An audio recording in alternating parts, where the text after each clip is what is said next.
Jadi pertanyaannya seputar tentang kantor ini. Kantor ini kapan Pak dibangun?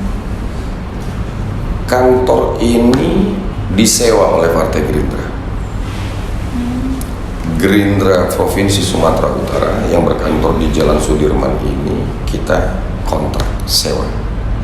Kenapa? Karena saat saya berdiskusi dengan kalian hari ini, kami memang dari sejak 2020 yang lalu, apalagi itu adalah instruksi dari Dewan Pimpinan Pusat, kami memang harus membuat kantor permanen. Dan pertapakan kantor itu sudah ada di Jalan Setiabudi sana, dan insya Allah nanti di bulan Agustus depan kita akan meletakkan batu pertama untuk pendirian kantor permanen Partai Gerindra di Jalan Setiabudi. Jadi kalau ini statusnya masih kontrak. Ya. Bagaimana sih partisipasi partai politik Gerindra ini di sekitar Kota Medan? Ketika wabah pandemi COVID di Indonesia bermula dari Maret 2020, praktis seolah-olah kehidupan itu berhenti. Kira-kira begitu ya. Tanpa sadar seolah-olah kehidupan itu berhenti. Instruksi dari Dewan Pimpinan Pusat Partai Gerindra tentu, apalagi itu kemarin diperparah dengan banyaknya PHK, macam-macam itu semua kan.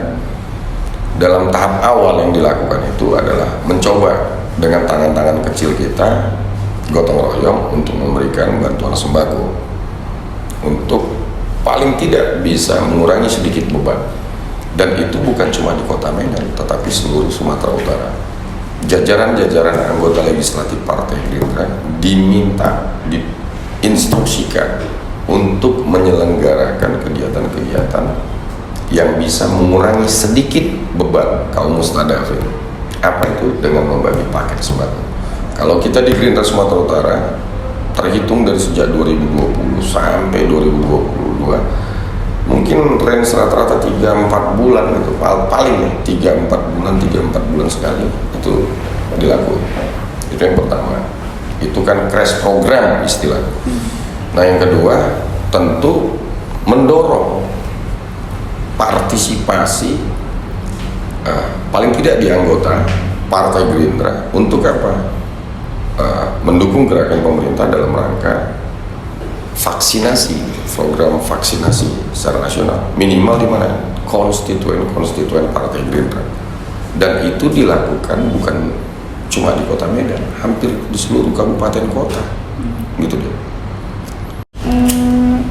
Di partai ini kan mempunyai program-program rutin setiap apa ya kan Pak? Skalanya. Jadi bagaimana sih cara Bapak atau cara anggota ini untuk mempromosikan program itu pada masyarakat?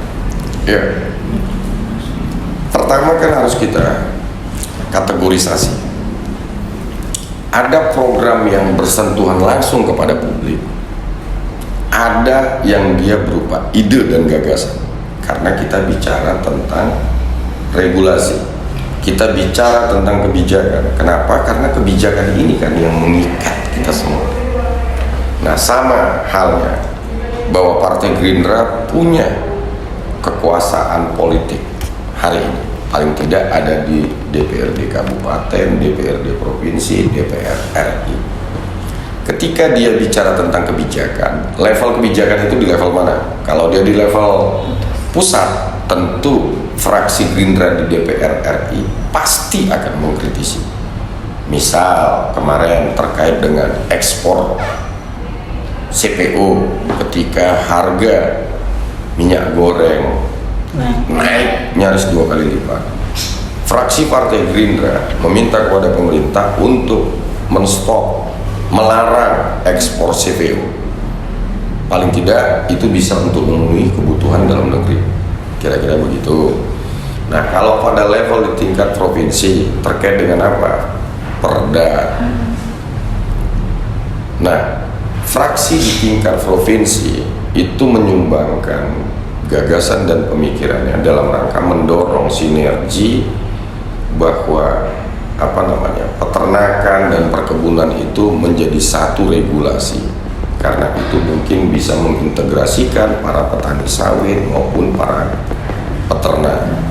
Bagaimana sih cara partai politik Gerindra ini dalam menangani masalah perpecahan yang ada di masyarakat? Perpecahan yang ada di masyarakat, iya, kayak kesalahpahaman di internal. Nah, tentu kan begini dia. Kalau saya pikir tadi ada permasalahan di internal partai, kira-kira begitu. Kalau ada mekanisme satu sama lain di antara kita, ini kan normal ya, persoalan cara pandang melihat sesuatu. Kalau di sisi internal, dia pasti para pihak akan dipanggil. Misal kalau ada di kabupaten kota, itu pasti akan dipanggil. Para pihak dipanggil. Iya. Si A jadwal hari ini, si B hari ini. Setelah si A, si B dipanggil, habis itu di cross check. Oke, bisa diselesaikan di tempat diselesaikan dengan masing-masing membuat kesepahaman, tidak akan mengulangi lagi. Nah, tetapi ketika berbicara pada masalah yang ada di luar dari internal kita, awak tadi bilang ada di masyarakat, tentu ini kita harus agak sedikit berhati-hati gitu. Jangan-jangan entar kehadiran kita dalam menyelesaikan masalah yang ada di masyarakat tersebut justru bukan nanti manfaat yang ada, mudarat yang ada. Bisa saja kita dianggap, kalau bahasa sekarang, pansos, mencari panjat sosial dan lain sebagainya, atau bahkan oh ini jangan-jangan ini mau cari macamnya, kira-kira. Kan kita ini harus hati-hati nih, ini kan akar yang sensitif. Kenapa? Karena kita partai politik. Stigma di masyarakat kita adalah institusi partai politik ini adalah institusi yang, mohon maaf, level tingkat kepercayaannya from the bottom of the sea gitu, berasal paling bawah kali dia, ya kan? Jadi kalau begitu banyak institusi-institusi yang lain, partai politik dibilang adalah nggak bisa dipercaya ini, kira-kira begitu. Itu kan persepsi ya, kan kasarnya kira-kira begitu. Nah, ketika ada sebuah situasi yang seperti itu, kita masuk ke dalamnya. Nah, tentu ini harus cermat. Jangan justru malah nanti akan memperparah keadaan. Kenapa? Karena kalau udah bicara yang ada di situ, tentu ada instrumen negara yang berkewajiban untuk menyelesaikan masalah tersebut. Misal, kalau sempat terjadi benturan sosial, sifatnya anarkis, chaos, kan ada aparat negara, ada pihak kepolisian dan lain sebagainya. Kalau misalnya bicara kita ada bencana, oh ada Badan Penanggulangan Bencana, kira-kira kan begitu ya. Nah, kalau bahwa partisipasi kita kalau mungkin bencana is okay, clear, nggak ada masalah. Di kita banyak ormas kita, ada Satria, Satuan Relawan Indonesia Raya gitu, yang lazimnya biasanya kalau ada situasi banjir dan macam-macam, automatically gitu, didorong ke sana. Atau kalau ada yang sakit dan lain sebagainya, di kabupaten kota Gerindra punya unit ambulan gratis gitu, yang membantu meringankan untuk yang nganter gitu. Tapi kalau dia konfliknya, misalnya konflik horizontal di masyarakat, kita masuk di dalamnya, itu bisa nanti jadi fitnah, kita makin memperparah keadaan.